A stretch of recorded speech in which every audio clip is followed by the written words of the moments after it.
जी, अस्सलाम वालेकुम व्यूअर्स। एक हमारे सिक्योरिटी के बंदे हैं, अभी इसने मैरिज नहीं की है, तो इसकी उम्र होगी कोई 35 ईयर्स, इतनी है ना? हैं? 35 ईयर्स की उम्र है, शक्ल नज़र आ रही।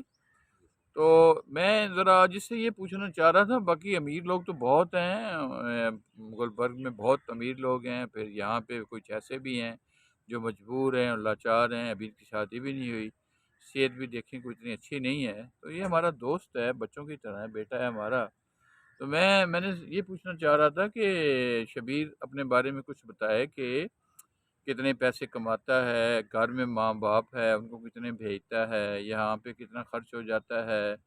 तो इसका लाइफ के बारे में क्या एक्सपीरियंस है, और जो गरीब लोग हैं शबीर की तरह उनको ज़िंदगी कैसे गुजारनी चाहिए? जी शबीर साहब, जी सर, अस्सलाम वालेकुम सर। ऊँचा बोलना है, अस्सलाम वालेकुम सर।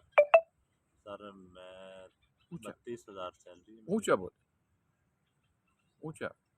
29,000 सैलरी मैं है, 32,000 सर। 32,000 सैलरी है, ऊँचा बोल। 32,000 सैलरी है सर। हाँ, तो उसमें अपना खर्चा भी है, हाँ, आने जाने का किराया भी है सर। हाँ, इस पे उसके बाद सर वालिद वालदा साहब भी हैं, उनके अलावा बहन भाई भी हैं। हाँ, तो बड़ी मुश्किल से सर गुजारा हो तो रहा है आप सर। कमाने वाले अकेले हो जी सर। और कोई नहीं है? नहीं सर, और पापा कुछ नहीं करते? वालिद साहब घर में होते हैं सर। मतलब कुछ नहीं कमाते? नहीं सर। तो 32,000 में तो यहाँ भी तो आपका खर्चा होता है ना बेटा? बिल्कुल सर ऐसे ही। यहाँ कितना खर्चा होता है बेटा? सर इधर 5-6 हज़ार रुपये मेरा खर्चा अपना। यहाँ 25 में से 6 निकालें तो फिर ये हो गया कोई 24, 24। तकरीबन 24-25 हज़ार है। हाँ जी सर। तो 25,000 में फिर घर वालों को गुजारा हो जाता है सबका, बड़ी मुश्किल से सर। बड़ी मुश्किल से बड़ी होता है। मुश्किल से सर। असल में जो मेन प्रॉब्लम है ना जी, वो ये है कि पाकिस्तान में इस वक्त गवर्नमेंट को सोचना चाहिए। उसकी वजह ये है कि तनख्वाहें बहुत कम बढ़ी हैं, और जो कमोडिटीज़ की प्राइसेस हैं वो बढ़ गई हैं, बहुत ज़्यादा बढ़ गई हैं। उसका जो मतलब 100, 150, 200 रुपए हर चीज़ जो बढ़ी है ना। अच्छा, फिर ये जो एक होता था किसी ज़माने में सेट स्टेट होता था पूरे ज़िले में, वो प्राइसेस को कंट्रोल करता था, जिसको मैं जानता हूँ।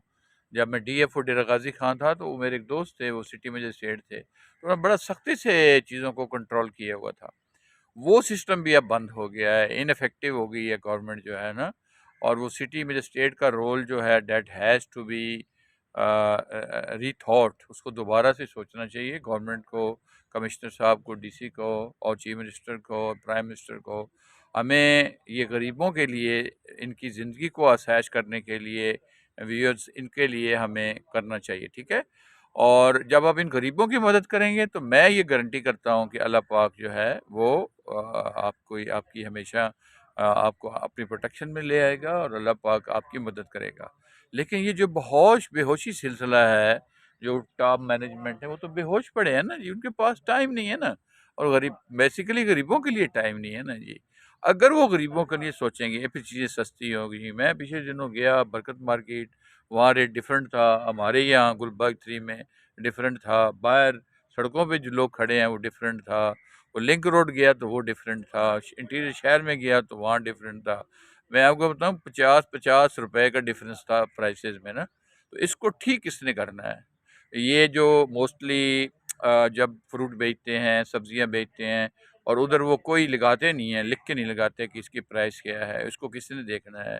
तो टोटल जो है व्यूअर्स, ये इनफेक्टिविटी है, और मेरा दिल दुखता है। अब मेरे बस में कुछ नहीं है ना जी।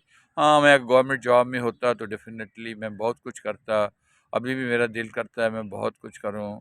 हमारा दिल करता है कि हम इस मुल्क को बचाएं, हमारा दिल करता है कि गरीबों की मदद करें, हमारा दिल करता है कि हमारी जो बहनें हैं पाकिस्तान में बेवा हैं, जो डाइवोर्सी बच्चियाँ हैं, उनकी मदद करें।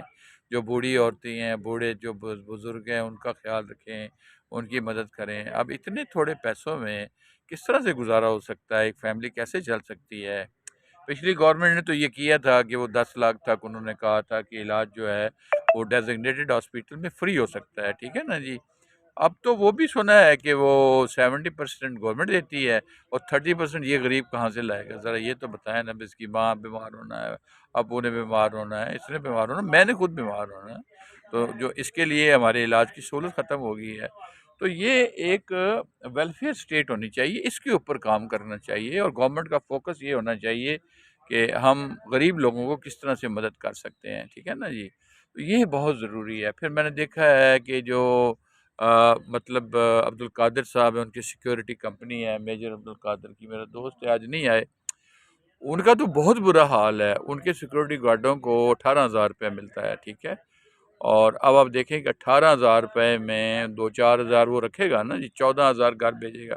तो 14,000 में वो फैमिली कैसे परवरिश पाएगी? तो ये चीज़ें जो हैं, ये देखने की हैं, ये करने की हैं, और इन चीज़ों को ठीक करने की बहुत ज़रूरत है अभी, और ये बहुत ज़रूरी है। यहाँ मैंने देखा है गुलबर्ग में हमारे जो दोस्त हैं, यूसुफ सलीम साहब हैं, ये बड़े इस वक़्त 76 ईयर्स ओल्ड हैं, बेसिकली इंजीनियर हैं, और ये सऊदीया में रहे हैं काफ़ी देर ना, तो वहाँ बहुत काम करते रहे हैं, बड़ा पैसा बनाया है इन्होंने, बड़ी प्रॉपर्टी बनाई है, इनके सारे बच्चे बाहर हैं। अब उसकी तो लेवल ऑफ इनकम जो है वो 4-5 लाख है मंथली। तो ये बेचारा बच्चा जो है, इसकी बहुत थोड़ी है। अब उसको इसके साथ कैसे कंपेयर करेंगे ना? बाकी इंसान है तो उसकी ज़रूरतें जो हैं वो तो हर बंदे की एक जैसी हैं, खा कोई अमीर है, खा कोई गरीब है, खा कोई फ़ौजी है, या खा कोई पुलिस का वर्कर है, ये पुलिसमैन है। अब इनकी शहादत पे तो इनको गवर्नमेंट कुछ नहीं देती ना जी। मतलब पुलिसमैन को तो देती है, वो लाखों करोड़ों में उनको मिलते हैं ना जी। और जो फ़ौजी हैं उनको भी मिलते हैं, लेकिन ये सिक्योरिटी गार्ड जब कोई असॉल्ट करता है, या कोई वाक़या होता है, या कोई बंदा इनका मर जाता है, तो उसको तो फिर ये जो हमारी जो इंचार्ज हैं यहाँ पे, अब वो तो कुछ नहीं देते ना जी। तो इसको सोचने की बहुत ज़रूरत है, और जब तक गवर्नमेंट नहीं सोचेगी, और जो हाई एप्स लोग हैं वो नहीं सोचेंगे, और अब आप चीज़ें गाड़ियों की ले लें, अब साइकिल जो है, किसी ज़माने में साइकिल 2-ढाई हज़ार का होता था, और इस वक़्त मेरा ख़्याल है 30-32 हज़ार का एक साइकिल है। और मोटरसाइकिल जो है वो 1.5 लाख का चला गया है, होंडा जो है, और होंडा 125 तो गालबन 2.5 पौने 3 लाख का चला गया है। अब बताएं तेल किधर चला गया है? तो ये बड़ा बड़ा अलमिया है, और इस मुल्क को अगर बचाना है, और इस मुल्क को आवाम को खुश रखना है, तो फिर आपको गवर्नमेंट को प्राइसेस कम करनी पड़ेंगी, उनको कंट्रोल करना पड़ेगा।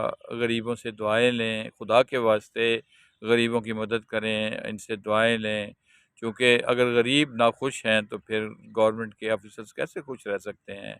उनको तो बहुत सहूलतें हैं, गवर्नमेंट की 3-3 4-4 गाड़ियाँ उनके पास हैं, जो यहाँ पे डिस्ट्रिक्ट मजिस्ट्रेट है, या एसी साहबान है, या डीएसपी है, या एसपी है, या डीआईजी है, या कमिश्नर है, या आईजी साहब हैं, या चीफ सेक्रेटरी साहब हैं, उनको तो बेइंतहा सहूलियात हैं ना जी।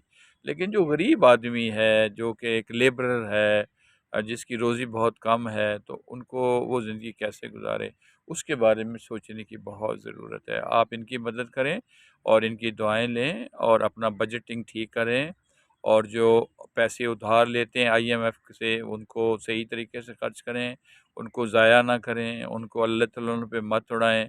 और हर जगह जो बंदा बैठा है ऊपर, उसको चाहिए कि वो गवर्नमेंट का पैसा इस तरीके से इस्तेमाल करे जैसे कि ये उसका अपना पैसा है, ठीक है। यहाँ आस्करी 5 में मैंने चीज़ें देखी हैं, काफ़ी बेहतर हुई हैं। रोड इंफ्रास्ट्रक्चर बहुत बेहतर हुआ है, ठीक है, और इन्होंने एंट्रेंस बेहतर की है। इनका जो एरिया पड़ा हुआ था दुकानों वाला, उसको डिमोलिश करके ये नई दुकानें बनाने लगे हैं ना जी। तो वो मैं समझता हूँ कि उससे काफ़ी बेहतरी आएगी। वो सुना है कि 15-20 मंजिला बिल्डिंग बनेगी, और उसमें नई दुकानें बनेंगी, जिम बनेगा बूढ़ों के लिए, बच्चों के लिए, और इधर इन्होंने फुटबॉल ग्राउंड बनाया है बच्चों के लिए, और साथ ही वो जो है इसका बैडमिंटन है उसका भी कोर्ट बनाया है। तो things are gradually improving, and we should improve all these things ना। उससे बेहतरी आएगी, उससे एनवायरमेंटल जो चीज़ें हैं वो ठीक होंगी, और बेहतरी आएगी। बहुत शुक्रिया, आपकी बड़ी मेहरबानी, और आपका बेटा बहुत मेहरबानी। Thank you.